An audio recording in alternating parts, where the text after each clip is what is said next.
Welcome, everybody, to episode 13 of the Pavement Group podcast. Brian and I were just having an offline conversation talking about the lead up to the 2021 paving season. And we said, hey, why don't we share this? Because we were talking about some interesting stuff. So welcome back, Brian. How you doing, man? Doing fantastic, brother. Good to be here with you. Good to be here, too. Yeah, we decided to take our conversation online, share it with you guys, some of the stuff we're talking about. So let's get into it right here on episode 13 of the Pavement Group podcast.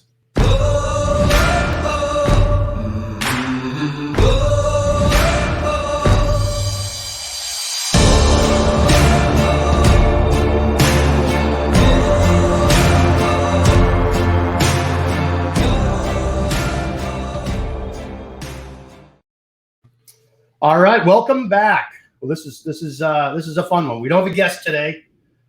We've got some cool stuff lined up for the next couple of weeks, though. So, some guests that we have coming on, continuing on our green theme that we were talking about, and some other cool people from our industry. But Brian and I were just talking offline. We're obviously, we're both up in the Northeast, or you're kind of, I guess, Midwest, but our season is about to kick off regionally. March is always kind of the start of the season. Towards the end of March, beginning of April, the asphalt plants start opening up. Our customers are starting to really get out there and look at their parking lots. And we were talking about just how different this year is going to be. And we wanted to share some of what we're seeing, what we're hearing, what we really believe it's going to look like. 2020, obviously, weird year. That was a very strange one. 2021, though, I think is not going to be without its own challenges and uniqueness. For many reasons. So that's what we kind of wanted to talk about. So Brian, again, welcome back. I'm glad we took this conversation online, man.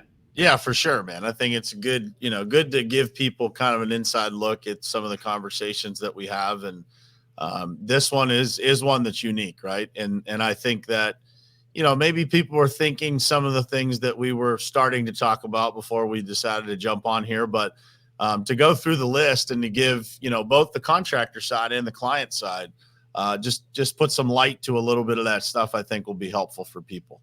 Yeah, no, I agree. Well, I'll ask you first, because we were just talking about with specifically the 2021 and how a lot of work didn't get done last year. It didn't go away, and we're grateful for that as contractors, that all these projects were delayed, not canceled. How do you see that impacting people from a global standpoint? How do you see that having an impact this year? Yeah, so I think there's a couple things there, man. I think, several of our larger customers have said to us, like, they feel like they have 2 years worth of work to get done in 1 year. Yeah. We kind of assume that. We know how many projects got delayed last year or put on hold, as you just said. And, so as we get into this year, I think, the important thing to recognize is that with that said, there's not any more contractors available to be producing that work, right? So Sure. We're going to be definitely pressed in the season. And so what we've been telling our customers is the sooner that we get started, the better, right? Because from the standpoint of, we just want to make sure that we're as productive as possible for them throughout the entire season, so we're not getting to the September, October timeframe and not becoming kind of a all-in couple of months there where we're just overwhelmed with the amount of work that we have to try and get done. And it becomes a capacity issue where, customers are waiting until the last minute to get some of that stuff done, which always happens. But people are conditioned to that, though, right? The September, October rush. But you're saying, hey, prepare for that in May. Yeah, and what we're trying to do, and it's not a sales tactic by any means. It's just letting people know, like, the sooner that we get started on some of this stuff, the easier it is to balance, the season on both sides, right? From the customer standpoint and from our standpoint. And so that's a win-win all the way around to be able to get some of this stuff started. Because like you said, a lot of times people don't start looking at their parking lots until it's really nice outside and they can get the opportunity to go walk around them and get started taking a peek at them. And so, for those customers of ours that might be listening or watching, we of course are out in front of that for a lot of them, doing assessments and providing them with the detail. But if anybody needs that kind of help, reach out to your paving contractor or reach out to us. And, we're happy to be that resource for you to get some eyes on it and get you some data that allows you to make these decisions and get things started as soon as possible. Because I think, that's one of the things we've been talking about pretty regularly is that, this season is going to have its own unique set of challenges. And that's going to be one of them is, how do we deal with, the capacity of, those budgets that were maybe delayed last year or put on hold that are being carried over. And so whether it's 50% more work or double the work of last year in some cases for our customers, it will present its own unique challenge this year for sure. Yeah, no, that all makes sense. And we didn't see, this time last year, the world was shutting down. We're going to lockdown, unprecedented, weird, all that stuff. But people put a pause on things because they didn't know what was going to happen. And maybe it was, 60 days or whatever. I know in the Northeast, before we got back to construction, a lot of paving companies were delayed with their start. That really kind of choked things up. And we saw capacity issues during the summer last year, which, again, nobody knew what was going to happen. It was very surprising. So you're saying, that's going to be kind of maybe ×2 this year because those projects that got missed, say March through May, are slated back in there. They didn't necessarily get pushed because there was other projects that had to happen. And most of our clients, and I think most businesses out there, when you're talking about capital spend, work quarterly, right? And in most parts of the country, you're not getting into your outdoor spend and capital projects until the second quarter. So that's great info, I think, for people to start thinking about, property managers and contractors. How are you going to manage that potential overflow? How are you going to get creative about scheduling things and taking on this massive amount of work that might come at you early in the season? Yeah, and I think from the customer standpoint, it's great for them to understand, that early in the season, there is in some cases a lack of work. It's like every contractor wants to get started and wants to get in that rhythm. And so the sooner that we get, some of those projects, because we all have work to do early in the season, but it's, could we balance some of those larger projects that we typically experience in the back half of the year? Could we bump those up, and it makes it easier for everybody, right? Because I'm assuming that on the property and facility manager side or the property owner side, that they experience the same thing, right? They get to the back half of the year and they say, oh man, we got to get this project, and this project done. And so it creates a lot of pressure on their end too. And so if we balance that, we start looking at it for the customers out there, you put those things in front of paving contractors, typically you're probably going to get better pricing as well, right? Early in the season. Sure.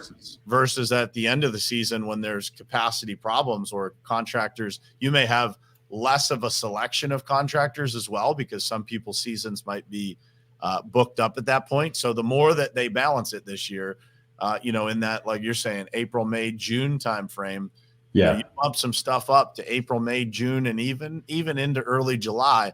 I think, you're going to have a better balance to the year and a better experience. And I think, honestly, if it's played right, we can do double the number of projects without a whole lot of complication, right? But if we try to do double at the same time frame, it becomes a problem. Yeah, that compression really would be difficult to deal with. So, well, you mentioned cost as well and cost savings. That's the other thing we were talking about. It's no secret that gasoline's going up. So people always ask us, when you're in the asphalt world, what's going up with a pump? Is asphalt going to go up? And it's not that direct of a correlation, but asphalt is a derivative of the petroleum making process. So eventually it does catch up. But really, gas is going up because there's demand now, right? There can't be a supply issue. I can't imagine. So many people weren't driving and flying and all that sort of stuff for a while. So it's got to be a demand issue. All right, we can make some money back here in the marketplace because people are starting to get on the road again right before, Memorial Day is coming up. So we'll start taking it up, and then all of a sudden you're paying $4 a gallon there. We will see that in the fall, I believe. And again, not to be like doom and gloom or scary. I think this is going to be a wonderful year for construction. I think it's going to be a wonderful year to get back to some normalcy and all that sort of stuff. Very much looking forward to 2021. But in practical terms, you got to talk about that. It's got to eventually catch up, because it always does. And it's not just the cost of materials, right? It's not just the raw material cost. It's the cost of logistics, of getting the asphalt to the job, of getting the liquid asphalt to the plants, of getting that to the distribution centers, all that sort of stuff. So that will come into play when you're looking at pricing and, you're in a budget conscious mode, which everybody is. The fall's probably going to tick up a bit. Would you agree with that, Bri? Yeah, I think, one of the things that you always hear people talking about when it comes to the economy and simple economics is they usually start judging the economy based on the trucking industry. Right. Right. And Yeah, so, sure. because the more things are moving around and whatever the cost of that is a great indicator as to how the economy is rolling. And so, as we get into this season, as you're saying, there's some fluctuation there. And I think it's, we're talking about demand issues, supply and demand issues within our own industry. And so that stuff rolls into the cost. So suppliers, having to truck in all of the materials that it takes to produce asphalt, and what is the cost of that?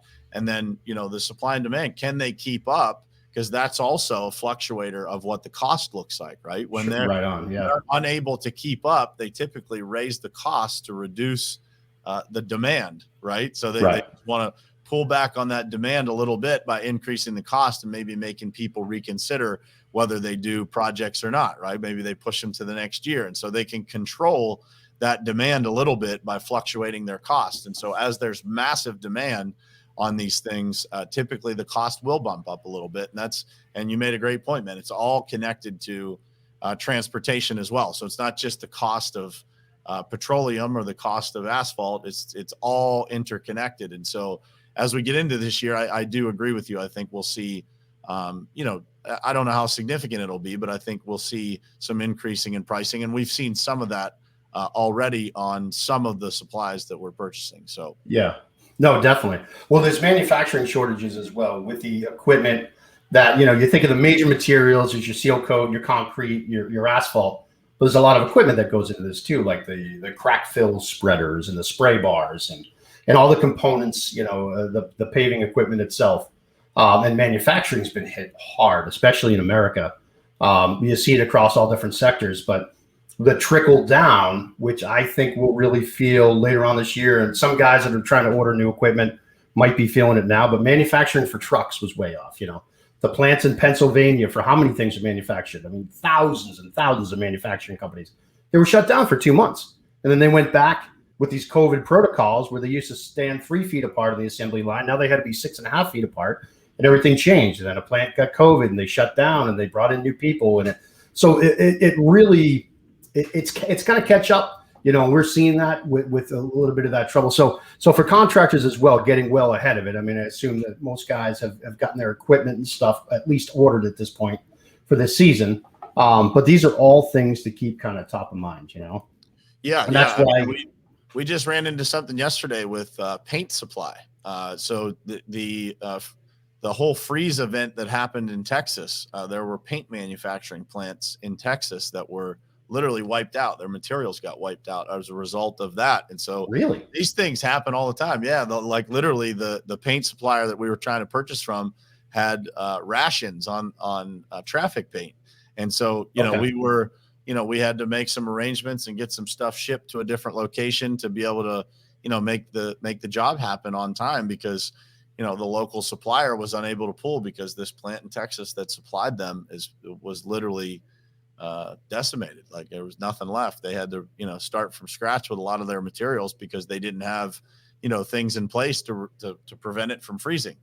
And so when paint freezes, it's completely useless. Right. So, I hadn't heard that. Yeah. It's all around us, man. So there's challenges and materials and challenges. And like you're saying, the demand and the catch up from last year, it's still catching up. Right. And so as life gets back to normal, those things are still shifting in that direction. And that's the case for a lot of things, man. I got a buddy that's building a house that can only there's 6 people allowed on his property at any given time working. And so, wow. Yeah. And it's, it's a big property, but they can only have 6 people on a construction site at one time. Yeah. Yeah. So that'll slow things down. It's all these things. So this will be the year of getting back to normal. It's definitely not going to be a normal year the way we know it, though. We're still, obviously for many facets of our lives, we're still adjusting and figuring things out. So that's a couple of things that we wanted to share. Brian and I, as I said, we're having an offline conversation, said this is probably good info to share with the audience about why having a little bit more urgency this spring with your capital projects. Specifically, we know about the paving world, and we can share that with you. We think it's going to be important to try to sneak a couple more in, and get on the top of the schedule if you can.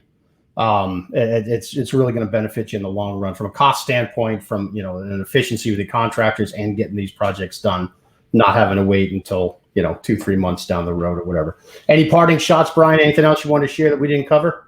No, man. I look forward to a great season. We've had some great conversations with our customers. Everybody's kind of excited to be a little bit more back to normal this year, having a little bit more predictable of a year than we did last year. And excited, man. It's going to be a great year. Like you said, for the whole construction industry, I think it's going to be great. And, for those contractors that are out there listening, just do everything you can to capitalize early and often in the season, and, be sharing this message that we shared today with your customers, because it's real. It's not something that's going to be easy to deal with if we have that much more work on all of our plates. And so, keep cascading that message out. And I think it'll make it easier on everybody, including the customers. Yeah. Very well said, man. Yeah. And I agree. I am really gigged up for 2021. I do think it's going to be that return to normalcy. Again, it's going to be a different year, but it's going to be that good feeling. It's incredible how much activity there is out there right now. And I was nervous. I didn't know how we were going to come out to shoot this year. And but it's busy. It's popping. It's happening. This is a fun, exciting time of year. So I hope this was useful to some of our viewers out there. You know how to get a hold of Brian and I if you guys get any further questions about what we've been talking about and what we're thinking. Otherwise, thank you again for joining us on our quick hitter here, quick chat, episode 13 of the Pavement Group podcast. We'll see you next time. Thank you. Appreciate you guys. We'll talk to you soon.